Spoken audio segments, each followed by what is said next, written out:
Hello दोस्तों, स्वागत है आपका मेरे इस सैनिक समाचार चैनल में। दोस्तों, आज की वीडियो में बात करेंगे सभी पूर्व सैनिकों के लिए, केंद्रीय कर्मचारियों के लिए आज के 3 से 4 इम्पोर्टेंट अपडेट्स के बारे में बात करेंगे। हम दोस्तों अभी मार्च की पेंशन को लेकर जो है अभी जो लेटेस्ट अपडेट आ रहा है उसके बारे में बात करेंगे। कैबिनेट की एक बहुत बड़ी मीटिंग हुई है, उस पर जो है DA 50% मर्ज को के बाद से जो और इसके अलावा जो आपको बेनिफिट्स मिलने हैं उसके बारे में बात करेंगे। दोस्तों, हम बात करेंगे इसमें जो पूर्व सैनिकों के लिए जो है अभी जो नए वेलफेयर के कार्यक्रम चलाए जा रहे हैं उसके बारे में बात करेंगे। और साथ ही साथ दोस्तों हम बात करेंगे इस टाइम पे जो अभी जो पेंशनर्स के लिए जो है अभी एक नया लेटर लिखा गया है जहाँ पे पेंशनर्स की पेंशन बढ़ोतरी होने को बात कर रहे हैं, उस पर बात करेंगे। तो चलिए दोस्तों बात करते हैं आज के इन सभी इंपॉर्टेंट अपडेट्स के बारे में। दोस्तों, अगर चैनल पे आप पहली बार हैं तो चैनल को ज़रूर सब्सक्राइब करें, जिससे आने वाली हर वीडियो का अपडेट आपको मिलता रहे। और साथ ही साथ दोस्तों बेल आइकन ज़रूर दबाएं। दोस्तों, सभी पेंशनर्स के लिए जो है इम्पॉर्टेंट अपडेट है। और अभी हम बात करते हैं दोस्तों, पहले तो जो पेंशनर्स का जो पेंशन में बढ़ोतरी है, अब चुनाव से पहले वो मुद्दा और तेज़ हो रहा है। और जो पेंशन में जो है 65 साल की उम्र में जो है 5% की बढ़ोतरी करने की बात की जा रही है, और 70 साल में 10% की। वो एक बार फिर से जो है उस मामले को जो है अब जो केंद्रीय कर्मचारियों के संगठन है वो एक बार फिर से जो है इसके ऊपर लेटर लिखना शुरू कर दिया है। दोस्तों, बहुत इंपॉर्टेंट है सभी पूर्व सैनिकों के लिए, पेंशनर्स के लिए ये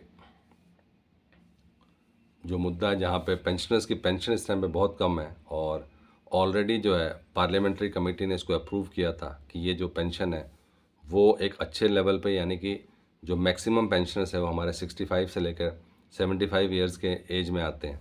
और जो पेंशन बढ़ाई जा रही है वो 80 ईयर्स में बढ़ाई जाती है 20%, जहाँ पे जो मिनिमम लोग रहते हैं उसमें। और सबसे बड़ी बात है कि दोस्तों जो पूरा का पूरा जो है पैसा आपका बच रहा है, एडिशनल पेंशन बहुत कम लोगों को मिल रही है। उसी को लेकर दोस्तों आज 1.5 साल होने वाला है, और उसके ऊपर जो पार्लियामेंट्री कमेटी ने इसको रिकमेंडेशन दिया था कि सभी पेंशनर्स की जो पेंशन है वो 65 साल में इसकी बढ़ोतरी हो जानी चाहिए। तो दोस्तों अभी तक उसको जो है रिकमेंडेशन को इम्प्लीमेंट नहीं किया। रिकमेंडेशन दोस्तों बहुत सारी होती हैं, लेकिन उसका इम्प्लीमेंटेशन बहुत ज़रूरी है। तो अभी तक दोस्तों उस पर कोई इम्प्लीमेंटेशन नहीं हुआ है। उसी को लेकर दोस्तों अभी जो ये लेटेस्ट अपडेट आ रहा है, जहाँ पे पेंशनर्स की पेंशन को बढ़ाने के लिए अब एक लेटर जारी किया गया है। और फाइनेंस मिनिस्टर, क्योंकि ये जो मामला है रिकमेंडेशन के बाद से फाइनेंस डिपार्टमेंट पर अटका हुआ है, तो उसको जल्द से जल्द जो उसको इम्प्लीमेंट कराने के लिए जो है अभी लेटर लिखा गया है। और उसमें ये भी, क्योंकि चुनाव का टाइम है तो ये वाला मुद्दा रह गया था, तो इसके ऊपर जो है अब एक डिस्कशन शुरू हो गया। बात करते हैं दोस्तों दूसरे अपडेट की, जहाँ पे कैबिनेट की जो मीटिंग हुई थी उसमें DA 50% तो कर दिया गया है, लेकिन जो दूसरा अपडेट है जहाँ पे 50% को बेसिक में मर्ज करने के ऊपर जो है कहीं पे भी कोई कंफर्मेशन नहीं है। और जो 7th पे कमीशन में, तो आज की डेट में दोस्तों जो 7th पे कमीशन में रिकमेंडेशन की गई थी उस हिसाब से दोस्तों इसमें कहीं पे भी कुछ नहीं चल रहा।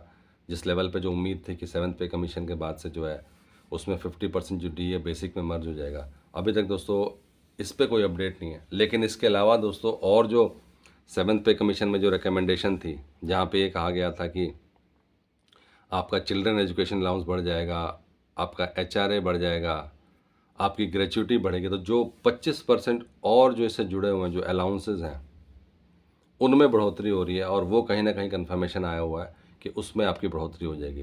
लेकिन दोस्तों अगर हम इसके अलावा कोई बात करें कि जो DA जो है 50% जो है बेसिक में मर्ज करने को, तो उसके ऊपर जो है जो कैबिनेट की मीटिंग के बाद से जो प्रेस कॉन्फ्रेंस हुई थी उसमें इसका कोई जिक्र नहीं किया गया। दूसरा दोस्तों, जो कैबिनेट की जो मीटिंग हुई थी उसमें सबसे बड़ा जो उम्मीद थी कि 8वें वेतन आयोग पर कुछ चर्चा होगी। दोस्तों 8वें वेतन आयोग पर भी कोई चर्चा नहीं हुई, और अभी भी जो है एक तरीके से निराशा का सामना करना पड़ा। और जहाँ तक जो है सभी लोग एक्टिव हैं कि 8वें वेतन आयोग लागू होना चाहिए, लेकिन दोस्तों अभी 8वें वेतन आयोग पर कोई भी अपडेट नहीं है।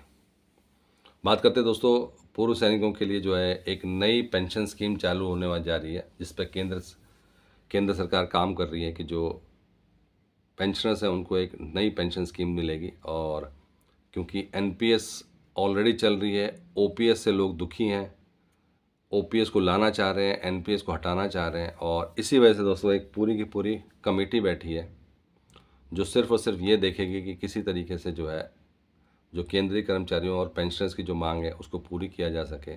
और उसमें आपको जो है एनपीएस और ओपीएस का एक कॉम्बिनेशन देने जा रही है इस साल सरकार। तो 2024 में बड़े फैसले होने वाले हैं जहाँ पे एनपीएस और ओपीएस का कॉम्बिनेशन होगा। उसके बेस पे जो है एक नई पेंशन स्कीम आने जा रही है जो कि जो ओपीएस की अच्छी चीज़ें हैं, जो एनपीएस में अच्छी चीज़ें हैं, उसको लेकर जो है अब उन दोनों के जो है मिक्सचर से एक नया पेंशन स्कीम बनेगा। तो दोस्तों कुछ नई नई चीज़ें हो रही हैं। अब वो कितने इम्प्लीमेंट होती है वो बहुत बाद में बात चलेगी, लेकिन ये है कि जो इतना ज़्यादा ओपीएस के ऊपर चर्चा चल रही थी उसको लेकर दोस्तों ये अपडेट किया गया है।